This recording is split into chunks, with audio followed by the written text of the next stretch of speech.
नमस्कार, खबरों की खबर में आपका स्वागत है। मैं हूं तृप्ति। महाराष्ट्र की उद्धव सरकार बुरी तरह फंस चुकी है।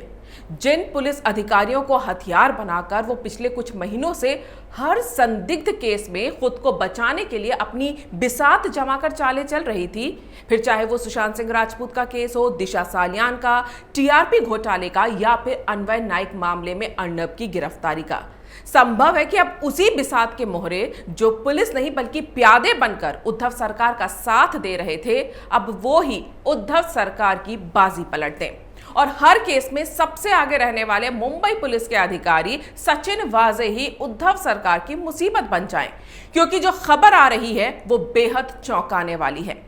पता चला है कि मुकेश अंबानी के घर के बाहर मिली स्कॉर्पियो कार जिसमें विस्फोटक जिलेटिन की छड़ें मिली थी, वो वही गाड़ी थी जिससे एनकाउंटर स्पेशलिस्ट सचिन वाजे रिपब्लिक टीवी के editor in chief Arnab Goswami को गिरफ्तार करने पहुंचे थे।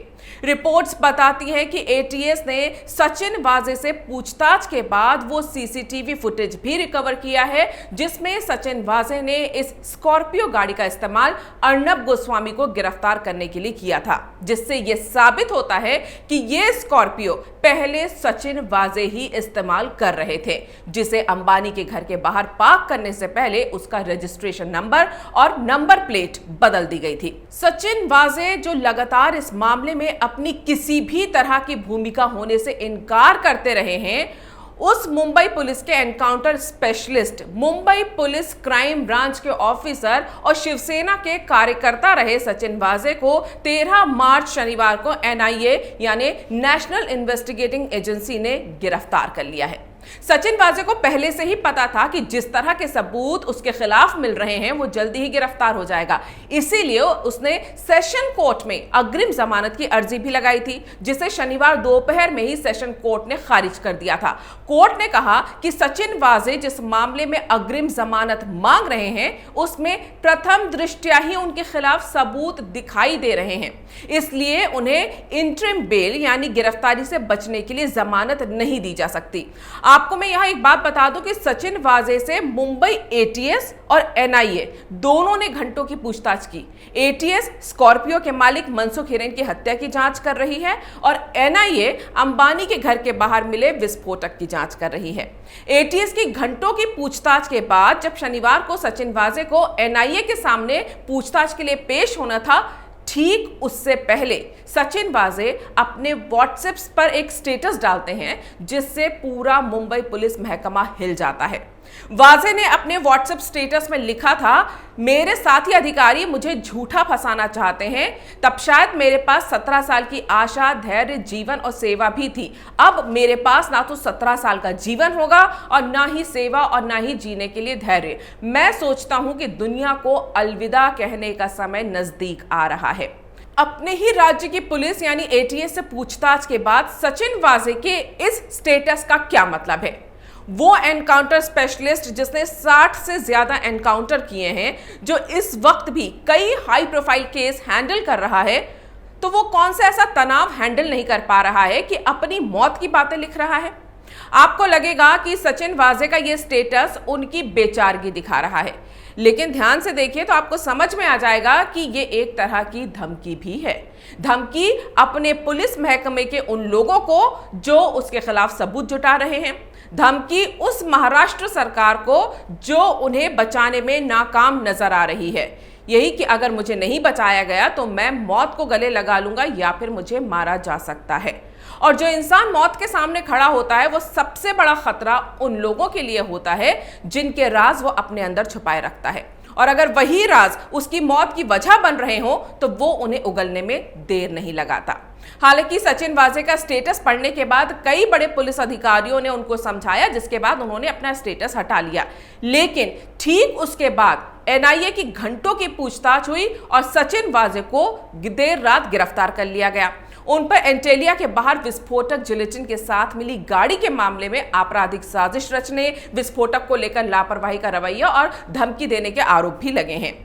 वहीं एटीएस जो मनसुख हिरेन की हत्या के मामले की जांच कर रही है, वो भी पर्याप्त सबूत मिलने पर हत्या के मामले में सचिन वाजे को गिरफ्तार कर सकती है, क्योंकि मनसुख हिरेन की हत्या का मामला भी अंबानी के घर के बाहर मिली गाड़ी से जुड़ा है, तो एनआईए भी इस मामले की जांच कर सकती है।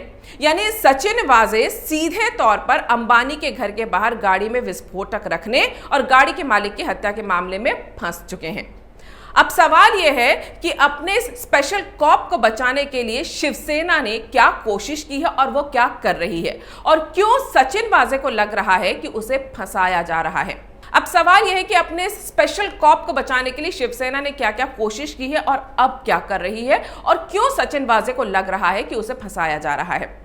तो आपको बता दूं कि संजय राउत ने बकायदा मुखपत्र में, शिवसेना के मुखपत्र में एक आर्टिकल भी लिखा है। उन्होंने ये भी कहा है कि सचिन वाजे एक ईमानदार और काबिल अधिकारी हैं और उन्हें एनआईए को इस तरह से गिरफ्तार नहीं करना चाहिए। मुंबई पुलिस कार्रवाई कर सकती है और निष्पक्ष जांच कर सकती है। लेकिन सवाल यह उठता है कि जिस मामले में सचिन वाजे खुद संदिग्ध हैं, उसी मामले का अगर उन्हें आईओ बना दिया जाता है, तो क्या ऐसी पुलिस और ऐसी सरकार से निष्पक्ष जांच की उम्मीद की जा सकती है।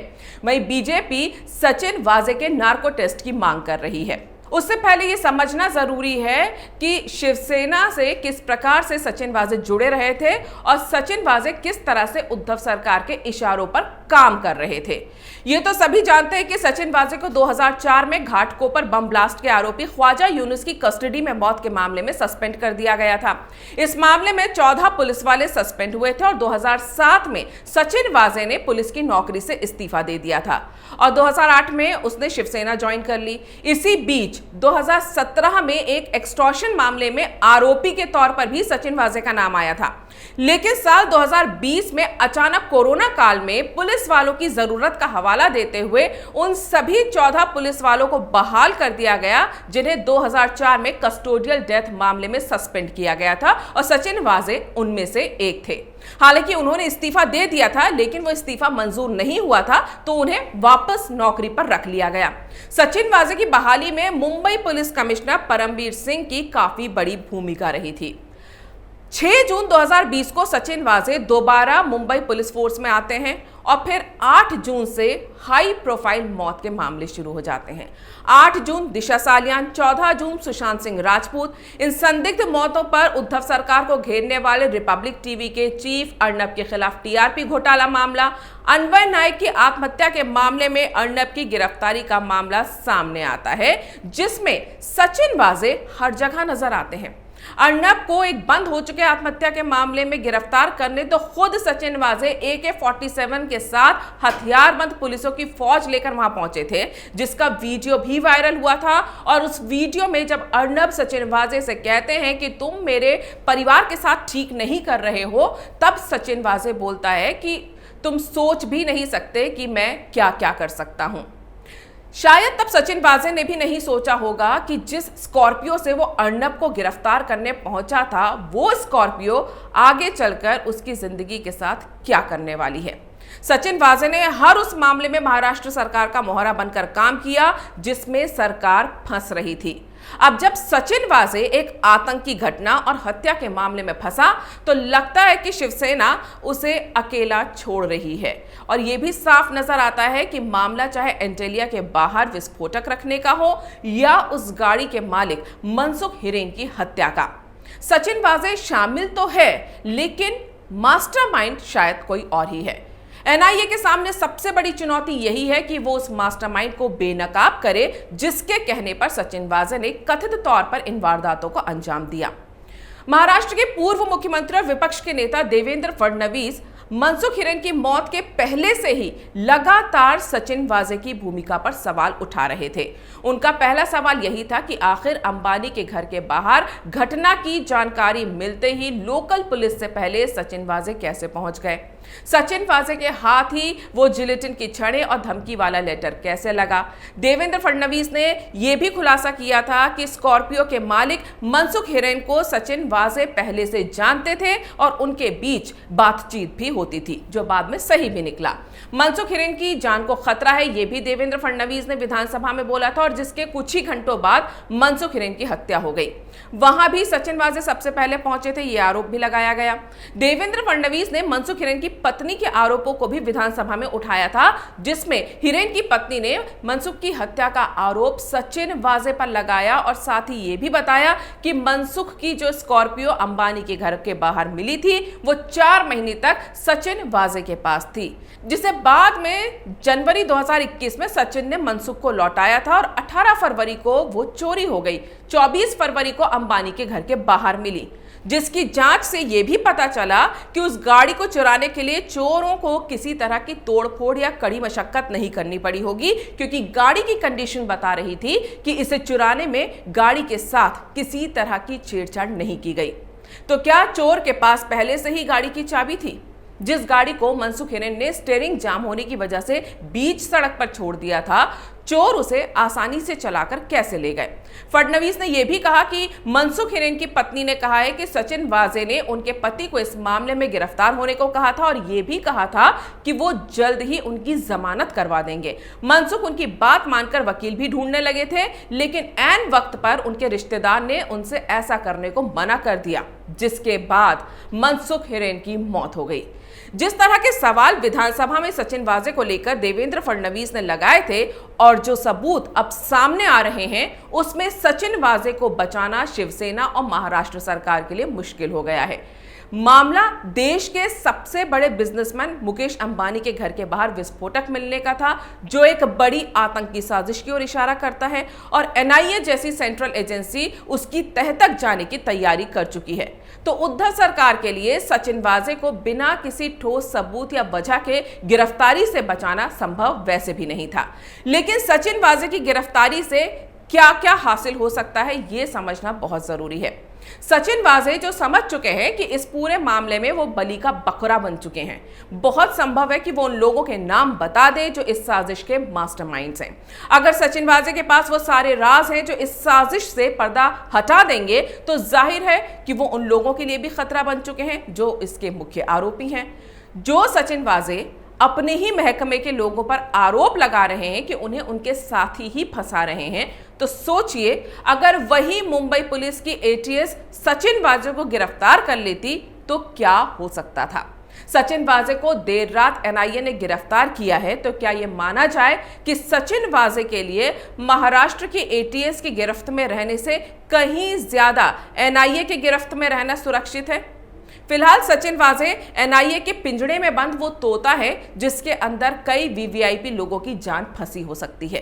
एनआईए के सामने आने वाले दिनों में सचिन वाजे जो भी बोलेंगे उससे महाराष्ट्र की राजनीति में भूचाल आने के संकेत साफ नजर आ रहे हैं और यही वजह है कि शिवसेना ने मोर्चा खोल दिया है और सचिन की गिरफ्तारी जो एनआईए ने की है उस पर अब सवाल उठाने लगी है। लेकिन जिस तरह से एनआईए ने सबूतों के साथ सचिन वाजे को गिरफ्तार किया है और एटीएस की पूछताछ के बाद भी एटीएस ने सचिन वाजे को गिरफ्तार नहीं किया, वो भी कई तरह के सवाल उठा रहे हैं। तो क्या अब उद्धव सरकार अपने ही एक तोते के बोलने पर खतरे में आ जाएगी? फिलहाल इस पर सबकी नजर बनी हुई है और इससे जुड़ी हर जानकारी हम आप तक पहुंचाते रहेंगे। अगर आपको ये वीडियो पसंद आया है तो इसे लाइक करें, शेयर करें और कैपिटल टीवी को सब्सक्राइब करें। अगर आपको हमारा वीडियो पसंद आया हो तो इसे लाइक करें, हमारे चैनल को सब्सक्राइब करें और हाँ, बेल आइकन दबाना ना भूलें ताकि आप तक हमारे वीडियो की नोटिफिकेशन पहुंचती रहे। आप अपना सुझाव हमें कमेंट बॉक्स में दे सकते हैं। हमारे साथ जुड़ने के लिए शुक्रिया।